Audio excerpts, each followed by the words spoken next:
penerbit dan penulis di Askia Publishing. Dipersilahkan waktunya.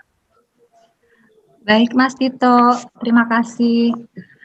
Assalamualaikum warahmatullahi wabarakatuh. Waalaikumsalam warahmatullahi wabarakatuh.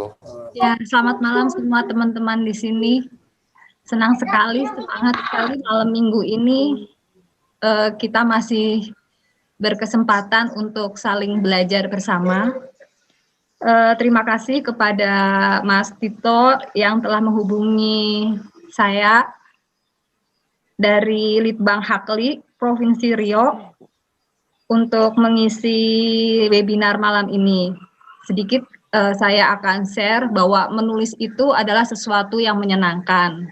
Agar teman-teman semangat setiap hari ada kesempatan, betul 1 atau 2 lembar, kita coba membiasakan diri kita untuk menulis. Karena memang akan banyak hal yang kita temukan, bahkan biasanya ada menemukan kepuasan pribadi ya kalau sampai tulisan kita bisa diapresiasi oleh teman-teman yang lain, dibaca, kemudian dikasih komen, dikasih masukan, itu sesuatu yang menyenangkan.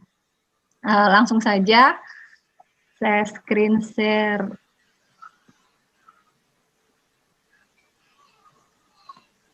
Bentar. Mas Tito, saya nggak bisa ini nih, screen sharing. Ya. Saya ini kan screen ya? Iya. Ya, share screen itu diizinkan dulu.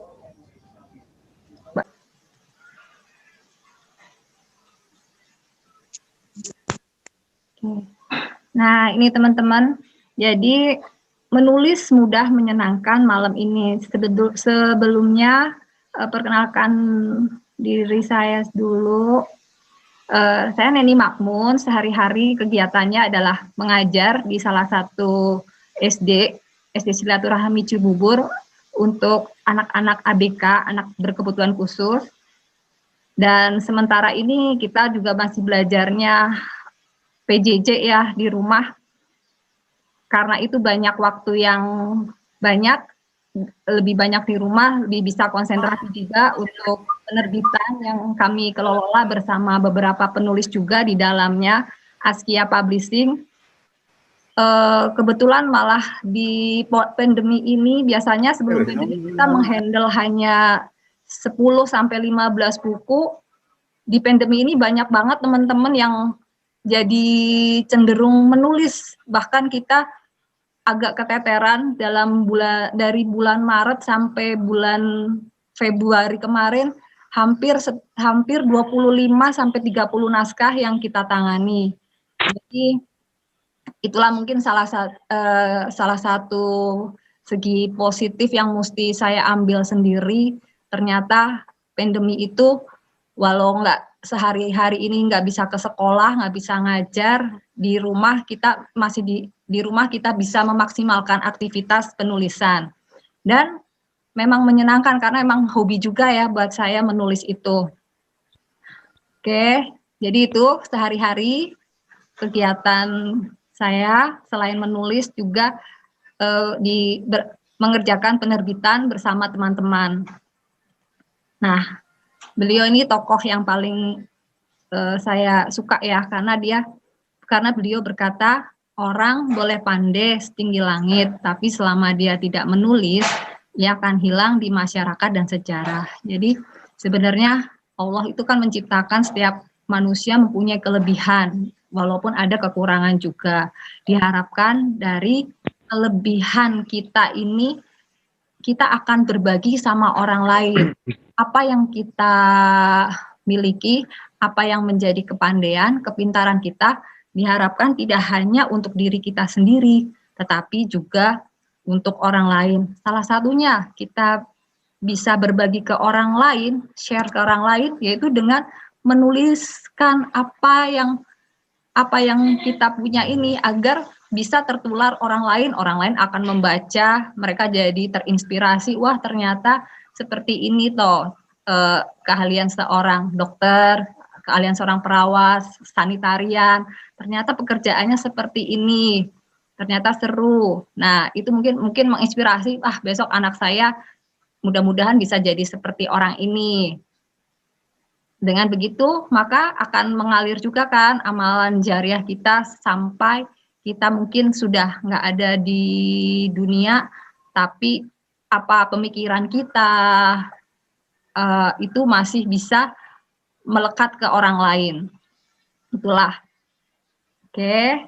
Terus kadang pada curhat susah menulis, lebih enak ngomong. Ya memang keahlian orang beda-beda dengan ngomong.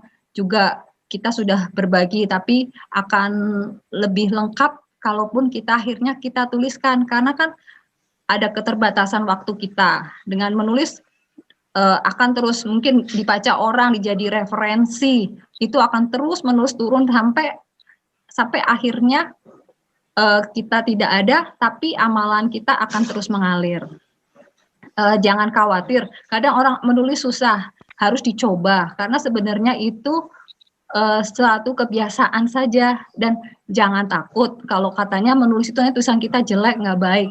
Kalau saya pribadi, setiap tulisan orang itu pasti harus dihargain, karena di situ mengandung pemikiran orang-orang tersebut, dan pasti dalam setiap tulisan itu ada yang bisa diambil dari segi positifnya. Jadi jangan ragu untuk teman-teman menulis, dan menulislah yang paling mudah, yang paling kita kuasain. Jadi apa yang kita kuasain, itulah yang kita tulis untuk pertama kali kalau kita ingin memiliki sebuah karya dalam bentuk buku. Oke. Nah, apa sih memulai menulis yang kita perlukan? Pertama itu adalah pasti tema. Kita sudah mempunyai tema. Kemudian untuk lebih menarik lagi, kita mulai memikirkan atau menentukan judul. Kira-kira tulisan kita pengennya judulnya apa. Kemudian sinopsis, outline atau kerangka penulisan, pemilihan kata dan kalimat, waktu kita mulai menjabarkan tulisan kita dari outline. Dan terakhir adalah merevisi atau mengedit. Ini berdasarkan pengalaman saya aja, saya share. Oke, jadi pertama itu pasti saya memikirkan adanya tema. Tema adalah ide dasar yang menjadi pokok penulisan. Hal pokok apa yang terpenting, apa yang kita ingin ungkapkan, apa yang kita ingin share pada pembaca kita. Jadi tema dulu, ada tema dulu, maka pasti ada keinginan untuk merealisasikan dari tema itu menjadi suatu tulisan. Kalau udah ada tema pasti, wah aku suka nih tentang sepak bola. Aku memang menguasai tentang sepak bola, jadi aku akan menulis satu buku itu tentang sepak bola, misalnya dari sejarah sepak bola, dari tokoh-tokoh pemain sepak bola yang diidolakan, sampai akhirnya prestasi-prestasi, mungkin itu salah satu contoh. Jadi tentukan tema. Nah, dalam hal ini saya mencontohkan karena kemarin terakhir mengisi di kelas guru BK. Jadi mereka temanya itu counseling for healing. Jadi dari tema ini akan mematok kita sepanjang menulis, kita akan yang akan kita otak-atik dan akan kita konsisten ya mengupas hal-hal yang berhubungan dengan tema tersebut. Dalam hal ini temanya counseling for healing, ya berarti seputar konseling untuk penyembuhan. Setelah menentukan tema, buat saya pribadi, saya lebih mulai berpikir, biasanya seneng judul. Apa ya kira-kira ya judulnya untuk tema ini, biar semangat nih nulisnya. Terbesit judul yang kita inginkan, kemudian mulailah kita, bukan berarti ya kalau udah menentukan judul di muka, tiba-tiba di tengah-tengah kita menulis, atau di akhir penulisan judul itu akan itu aja, bisa aja di pertengahan menulis atau di akhir menulis judul kita bisa berubah seiring jalannya kita menulis satu persatu. Tapi setidaknya waktu kita mengawali menulis, kita itu kayaknya kita udah mempunyai judul yang menarik, karena biasanya kalau judul buat saya sendiri itu bikin semangat ini nih menyelesaikan suatu naskah. Tuh. dan diusahakan pilihan judul itu yang mewakili cerita utama yang akan kita sampaikan. Oke. Setelah judul biasanya saya membuat sinopsis. Jadi sinopsis itu gambar tulisan pendek. Kalau kita menulis cerpen berarti mungkin sinopsis itu hanya 1 atau 2 paragraf saja. Tapi kalau kita menulis novel, biasanya sinopsis itu kan isinya global, tapi ditulis pendek itu bisa 1 sampai 1,5 halaman untuk novel. Nah, tadi kembali ke contoh, sinopsis itu biasanya berisikan awal cerita, konflik sampai selesainya, tetapi ditulis dalam bentuk yang pendek. Contohnya tadi konseling for healing, konseling untuk penyembuhan. Jadi di sini sinopsisnya itu tentang Lini, siswi kelas 12 yang berprestasi. 2 bulan ke belakang yang biasanya dia berprestasi tetapi mengalami kemunduran drastis. Sebagai guru BK melakukan pendekatan dan ditemukan banyak masalah yang membuat konseli menjadi menurun dalam prestasinya. Kemudian sebagai konselor melakukan diskusi dengan konseli dan menemukan sebab penyebabnya sehingga dia konselor itu mencoba menemukan jalan atau memecahkan masalah yang terjadi pada siswinya. Itu aja sih sinopsisnya pendek. Nah, itu yang nanti akan kita jabarkan lebih panjang lagi waktu kita ke penulisan naskah. Jadi intinya kita udah punya sinopsis. Nanti pokoknya aku ceritanya intinya ini loh, seperti ini. Nah, setelah sinopsis, biasanya membuat kerangka pemikiran atau outline. Kerangka pemikiran atau outline itu sebenarnya adalah berupa kayak kita coret-coret ya, biasanya coret-coret dulu, nulis nih nanti susunannya di paragraf awal, ini, paragraf di tengah-tengah, ini. Jadi biasanya kalau yang konvensional adalah biasanya ada perkenalan di awal, coret-coretnya apa, kayak latar belakang. Kemudian biasanya di pertengahan baru memunculkan masalah atau konflik. Nah, nanti di tengah-tengah ini saya mengungkapkan ini loh, ada masalah ini, konfliknya ini. Ada beberapa konflik yang mungkin bisa diutarakan, itu bisa diplot-plotkan di outline atau di kerangka pemikiran. Terus sampai akhirnya setelah konflik ada masa ini penyelesaian. Nah, mungkin diletakkan di bab akhir, yaitu penyelesaiannya atau penutupnya atau ending. Ending itu juga ada beberapa ending yang menyenangkan. Misalnya kalau dalam cerita cerpen yang bikin happy, yang buat happy, atau ending yang dibikin ngambang jadi dibuat penasaran penulis di pembacanya, atau twist ending atau ending yang mengejutkan. Jadi pembacanya dibuat terkejut, nggak terduga, namanya twist ending. Itu kembali ke masing-masing penulis, kreativitas penulis. Nah, ini contoh outline. Jadi tadi kalau counseling for healing bisa dibikin outline-nya awal, bisa menulis pengertian apa itu counseling. Ini sih sebenarnya contoh karena memang kemarin menulisnya itu non-fiksi, penulisan non-fiksi, jadi bisa kita mengambil teori-teori lain, pendapat-pendapat orang lain. Nah, kayak mungkin pengertian konseling bisa diambil dari pendapat siapa, ahli siapa, kemudian peranan konseling. Jadi ini awal itu sebelum masuk ke konflik, kita bisa mengupas secara teori. Ini apa itu konseling, apa itu konselor, apa itu konseli itu sendiri. Nah, kemudian nanti di bab pertengahan atau kita mulai timbul ada konflik atau masalah, biasanya ilmu itu diterapkan bisa di mana. Nah, di sini ada siswi yang sedang mengalami perubahan drastis karena biasanya berprestasi tapi tiba-tiba berubah. Ilmu ini masuk ke sini. Ada siswi Lini, namanya dia mengalami perubahan, mungkin dicari teori apa nih, ada teori perubahan atau apa. Oke. Kemudian mungkin di akhirnya masih di pertengahan, mungkin seorang konselor dia melakukan discuss, mencari tahu nih, mengajak siswanya berdiskusi dicari ininya, masalahnya ada apa, itu bisa ditulis di pertengahan, di konflik atau masalah yang timbul. Nah, kemudian di akhirnya konselor dapat mengeksplor banyak dari konseli masalah-masalah yang dia hadapi. Ini dijadikan outline, nanti aku di akhir akan menuliskan bagaimana sih pendekatan konselor tersebut, kemudian solusi yang terbaik yang bisa diambil sehingga mungkin endingnya siswi itu akhirnya kembali menjadi siswi yang berprestasi. Ini contoh-contoh, jadi apa sih tahapan, nanti udah ada gambaran nih outline-nya, naskah saya mau jadi seperti ini, kepinginnya seperti ini, dari awal ini, pertengahan ini, akhir. Kenapa butuh kayak seperti ini, outline kayak gini? Karena ini akan memacu kita menyelesaikan naskah kita. Kadang kalau kita nggak punya outline, nggak ada gambaran, asal langsung nulis ke laptop, biasanya di pertengahan itu kadang ada yang namanya block writer ya.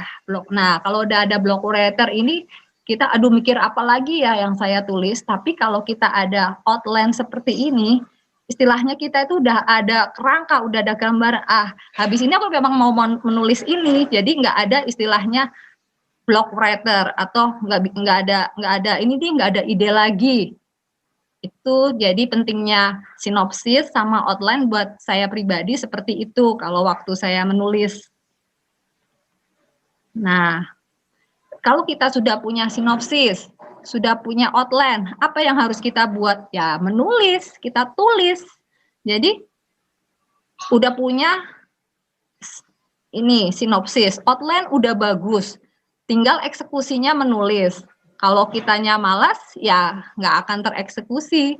Jadi setelah kita punya sinopsis, outline, itu senjata kita untuk mengeksekusi ke dalam laptop. Nah, menulis apa yang sudah kita rencanakan sesuai outline. Ketik saja, mengalir, pokoknya apa yang ada dalam pikiran dan hati kita itu diketik.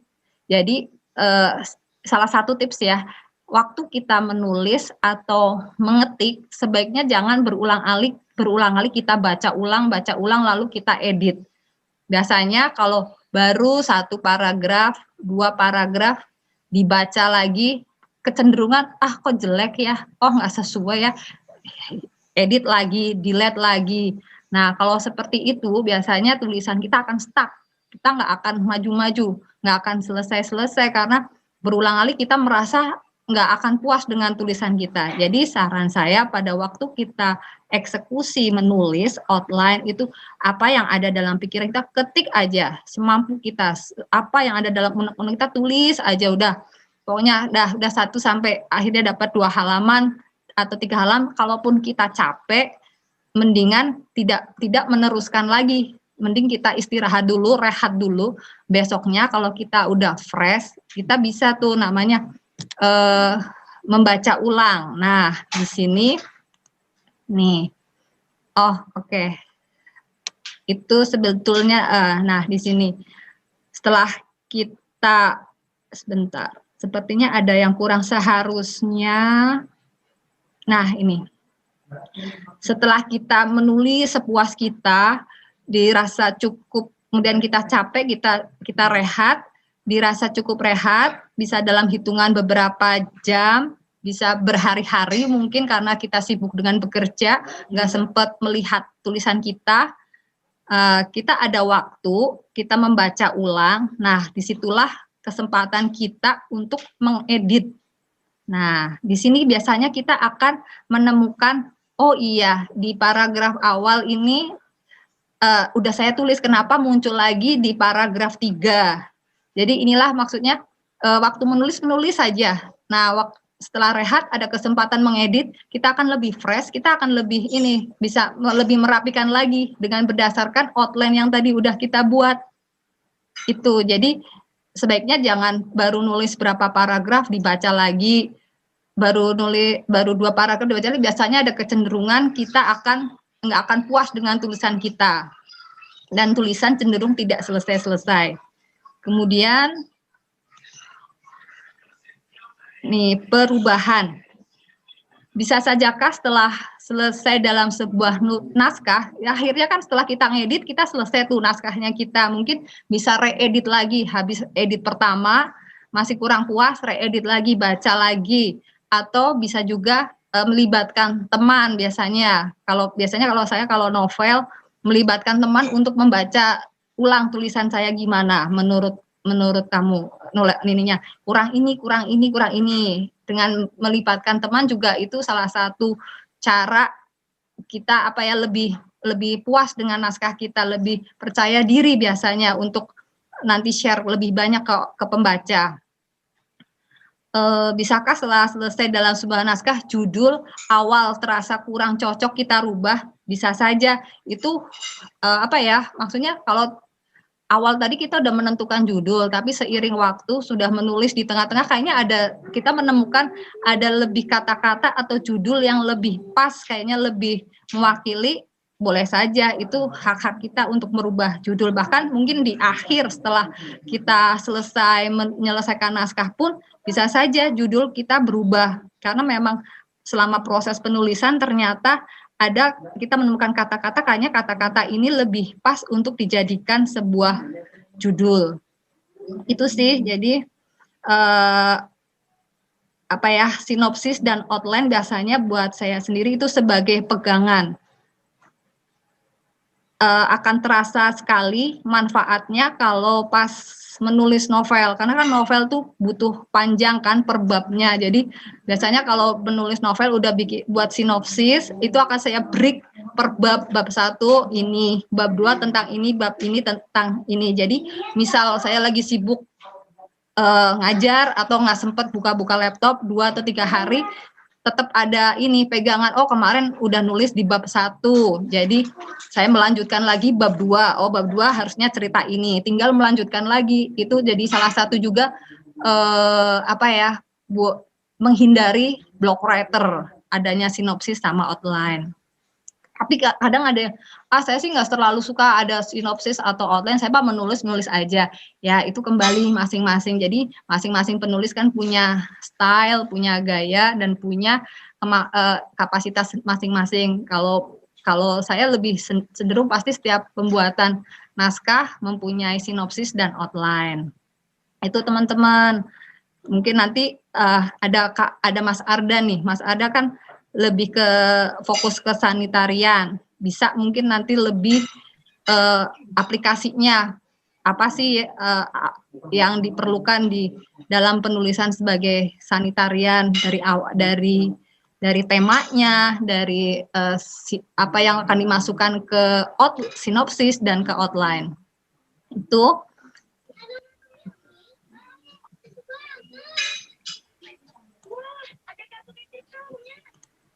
nah, ini buku-buku saya yang ada di Gramedia. Kebetulan saya memang masih lebih suka menulis cerita-cerita fiksi ya, novel. Jadi adanya sinopsis sama outline itu membantu sekali. Jadi kayak penulisan pupus ini, sinopsisnya hanya pokoknya itu cerita tentang mahasiswa selama KKN akhirnya ketemu pasangan hidupnya. Sinopsisnya hanya itu. Tapi kemudian di outline-nya di bab 1 pasti saya buat latar belakang tokoh ini di kuliah di mana, semester berapa, pokoknya tentang tokoh-tokohnya. Kemudian di kedua saatnya dia KKN, mulailah cerita tuh latar belakang KKN-nya di mana, terus ketemu ini, ya seperti itulah pokoknya. Jadi ini kemudian semuanya berdasarkan penulisan ini semua berdasarkan adanya sinopsis dan outline. Selain itu juga penulisan non-fiksi pun sama, non-fiksi pun pasti harus ada sinopsis dan outline juga. Demikian juga dengan cerita buku anak pun berseri ini pun saya tetap bikin adanya outline seri 1 tentang penulisan Abu Bakar Siddiq misalnya. Kedua tentang Umar bin Khattab. Jadi ini pun juga termasuk dalam penyusunan outline. Demikian juga. Jadi hampir semua baik penulisan novel, non-fiksi, anak semua rumusnya tadi yang sudah saya kemukakan. Itu teman-teman. Dan ini sedikit buku-buku terbitan Askia bersama teman-teman di Askia. Kita sudah hampir 540 buku yang kita terbitkan. Nah, karena kita adalah self-publishing, jadi kekuatannya adalah bukan toko buku lagi, tetapi medsos. Jadi rata-rata sih memang punya komunitas, punya punya link. Jadi mereka sudah ada link kemana buku mereka akan dipasarkan. Itu. Nah, ini. Jadi kalaupun teman-teman belum bisa masuk ke Gramedia atau penerbit mayor, karena kan memang masuk penerbit mayor agak membutuhkan waktu yang lama dari pengajuan naskah. Biasanya minimal itu 6 bulan baru dikabarin naskahnya ini diterima atau tidak. Kalaupun diterima, biasanya pengerjaannya juga paling cepat itu 6 bulan juga, dari editing, nanti layout, pembuatan cover, sampai kemudian akhirnya teman-teman nanti tanda tangan MOU untuk menentukan kesepakatan royalti kalau penerbit mayor. Tuh. Oke. Dan ini tantangannya yang kemarin Mas Tito ini nanti mau menulis tentang sanitarian. Nah, habis ini nih Mas Arda pasti lebih fokus nih karena beliau adalah seorang sanitarian. Jadi teman-teman bisa nanti apa nih yang diperlukan untuk menulis naskah saya tentang sanitarian. Nah, ini sebenarnya pengiriman naskah yang juga biasanya diberlakukan di penerbit mayor. Biasanya menggunakan margin normal. Kemudian TNR Times New Roman 12 spasi 1,5, tebal halaman, kalau ini untuk cerpen ya, tapi kalau untuk sebuah buku biasanya minimal itu 175 sampai 80 halaman dari penulis, karena mereka akan melayout minimal itu menjadi 100 halaman. Itu. Jadi biasanya yang diminta dari penulis itu 75, minimal 75, dan akan di layout jadi 100 halaman dalam bentuk buku. Editing maksimal, jadi sebisa mungkin kita belajar mengedit naskah kita secara maksimal. Oke, kemudian kalau ini email ke penanggung jawab atau email ke redaksionalnya kalau penerbit mayor. Oke, dan ini alamat Askia Publishing ada di Bogor. Tepatnya sih nggak Bogor banget ya, jadi kita perbatasan Cibubur, ada di Cibubur. Itu teman-teman kalau mau konsultasi bagaimana sih menerbitkan buku, silahkan, feel free kita. Dan oke, kayaknya itu aja yang bisa saya sampaikan. Nanti bisa ke sesi tanya jawab. Terima kasih atas waktunya teman-teman. Mas Tito, saya kembalikan waktunya. Assalamualaikum warahmatullahi wabarakatuh.